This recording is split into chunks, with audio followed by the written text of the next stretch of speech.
조갑제 TV 시청자 여러분 안녕하십니까. 2023년 4월 20일 정오입니다. 국민의힘 김기현 대표가 태영호 최고위원에게 자중을 촉구했다는 황당무계한 기사가 지금 확산되고 있습니다.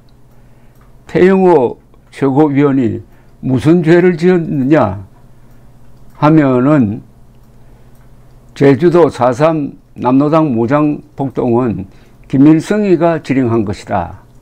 그리고 김구가 건국에 반대하고 김일성에게 이용당했다 하는 역사적 사실을 이야기했다고 좌파가 비난을 하니까 김기현이 거기에 대해서 엉뚱한 소리 하지 마라. 이것은 이미 사실로 확정된 것이다 라고 당당하게 대응하는 게 아니라 태영호 최고위원에게 앞으로 말 조심하라고 했답니다. 김기현은 이로써 국민의힘 대표 자격이 없습니다. 좌파의 거짓 선동에 백기투항했습니다.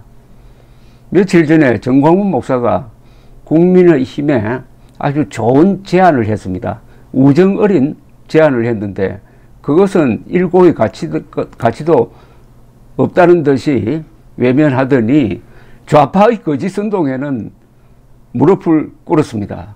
이러면은 이런 정당 믿고는 자유민주주의 체제 지킬 수 없습니다. 김기현은 스스로 물러나든지 이 우파가 들고 일어나가지고 김기현을 몰아내야 됩니다. 그러지 않으면은 총선 패배, 그 다음에 윤석열 탄핵 주장이 전개될 것입니다. 김기현은 우선 역사적 진실을 지키려는 의지가 없습니다. 역사적 진실을 포기하면은 국가적 위기가 오게 되어 있습니다. 남북한의 대결은 역사관을 놓고 다투는 대결입니다. 어느 쪽이 정통성이 있느냐, 대한민국이냐, 북한 노동당 정권이냐 놓고 싸우는 이런 입장에서 김기현은 그냥 남북한 공산 세력에 손들었다 이겁니다. 역사전쟁에서 지면은 체제전쟁에서 이겨도 다 끝입니다. 체제전쟁에서는 대한민국이 문명을 건설해가지고 이긴 건 사실이죠. 그러나 역사전쟁에서 지면은 대한민국은 태어나서는 안 될 정권이고 조선민주주의인민공화국이 한반도 전체를 대표하는 민족사적 정통성이 있다 이렇게 되는 겁니다. 김기현이 이 사람이 사법시험 합격하고 울산시장 지냈으니까 맨정신을 가질 것이라고 생각했는데 이 역사관 전쟁에서는 그거 가지고는 안 됩니다. 영혼의 전쟁입니다. 역사관 전쟁은 영혼, 신념, 이념 이런 것으로 승부를 내니까 이렇게 기회주의적으로 관료적인 접근 방법을 택하는 사람은 절대로 지도자가 되어서는 안 된다는 것을 새삼 보여주고 있습니다. 그런 김기현을 윤석열 대통령이 무리하게 당대표로 밀어 넣었으니까 윤석열 대통령의 정치력의 부재를 개탄하지 않을 수가 없습니다. 이 국민의힘 소식통에 따르면 김기현 대표는 전날 18일이겠죠. 태영호 최고위원을 불러서 언론 인터뷰 등 대외 활동을 자제하라고 주문했다는 겁니다. 왜 이렇게 했느냐. 태영호 최고위원은 월간조선 최건호 인터뷰에서 이런 이야기를 했습니다. 지난 구정 때 KBS의 역사저널 그날이라는 프로그램에서 이승만 대통령은 통일정부 수립을 반대하고 김구 선생은 마지막까지 통일정부 수립을 위해 노력하다가 암살됐다는 식으로 역사를 다루는 걸 보고 깜짝 놀랐다고 말했습니다.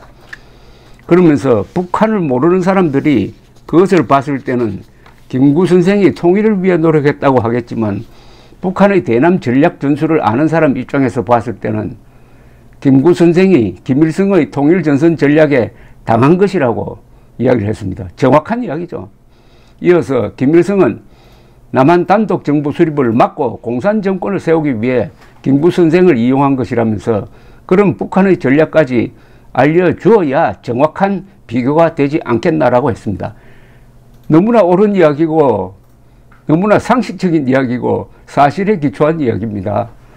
이걸 놓고 고맙다고 태용호 의원에게 역사를 바로잡아 주어서 고맙다고 해야 할 김기현이 조심해라고 했다는 겁니다. 좌파가 들고 일어나는 건 뭐 이해가 갑니다. 좌파야 뭐 김일성 세력이니까. 그런데 김용태 국민의힘 전 최고위원은 태영호 씨를 향해 가지고 자유를 찾아 대한민국으로 온 것은 환영하지만 대한민국 국민 상식과 괴리된 말을 하면 곤란하다. 여당 최고위원의 말과 행동은 당원과 국민의 수준을 대변한다는 사실을 잊지 말라고 했습니다. 이런 망언이 어디 있습니까? 아니 대한민국 국민의 상식은 사실에 기초해야 되는 것 아닙니까? 상식이 사실을 떠나면은 그게 상식이 됩니까? 상식이 뭡니까? 김규식은 대한민국 건국에 반대했잖아요. 반대하기 위해서 또 평양으로 가서 김일성과 만나서 회의를 하고 무엇에 합의를 했느냐? 미군 철수를 요구를 했습니다. 미군 철수한 다음에 저 자유진영 사람들 다 빼버리고 남북한 좌파가 연합해서 통일정부를 수립하자. 이렇게 합의를 한 겁니다. 그게 뭡니까? 남북한 공산정권 수립하자는데 합의한 것 아닙니까? 그러니까 태용호 말대로 김구는 철저하게 김일성에게 이용당하고 대한민국 건국에 반대한 사람 아닙니까? 그래서 정치적으로 고립된 것 아닙니까? 김구가 진정으로 대한민국 건국에 찬동했더라면 1948년 5월 총선에 참여했어야죠. 참여 안 했잖아요. 건국에 반대했잖아요.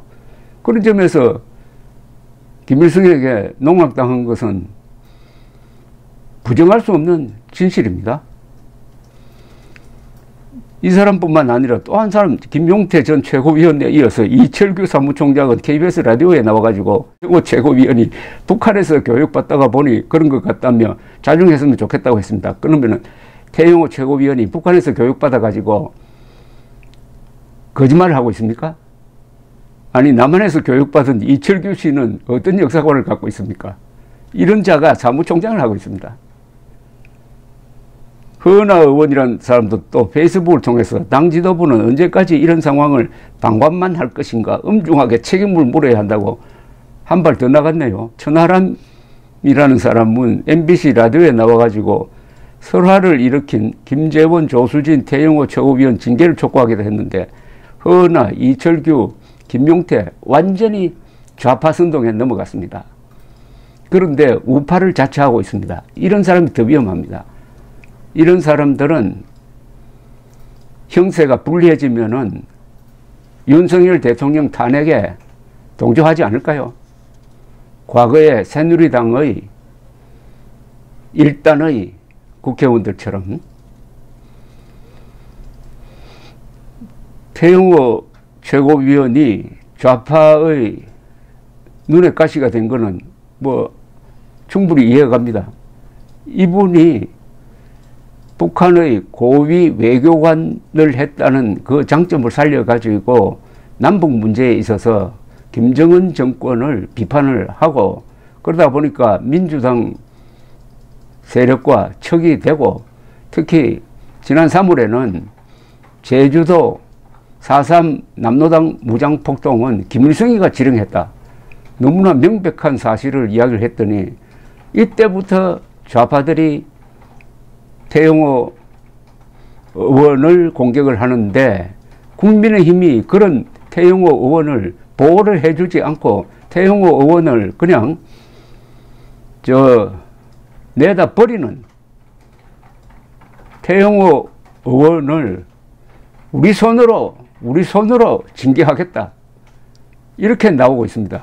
이 순간 김기현, 여기 등장하는 김용태, 이철규, 허은하, 천하람 이런 사람들은 좌파의 심부름꾼이 되어가지고 애국자를 탄압하는 자로 바뀌고 말았습니다.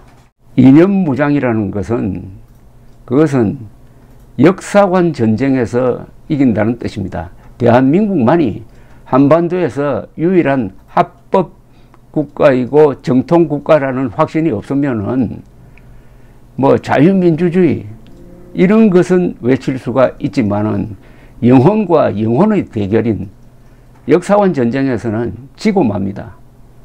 여기 김용태, 이철규, 허은하, 천하람 이런 사람들이 입으로는 자유민주주의를 이야기할 겁니다. 그러나 이들이 말하는 자유민주주의는 뿌리가 없습니다.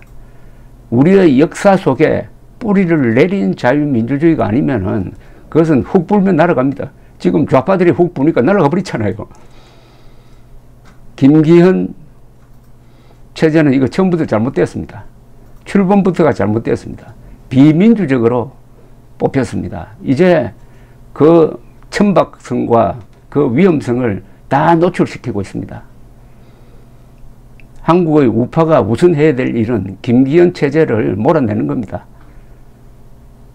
김기현은 지금 대한민국 편이 아닙니다. 우파가, 보수가 자유민주 진영, 반공 자유민주 진영이 이 심각성을 깨달아야 합니다. 감사합니다.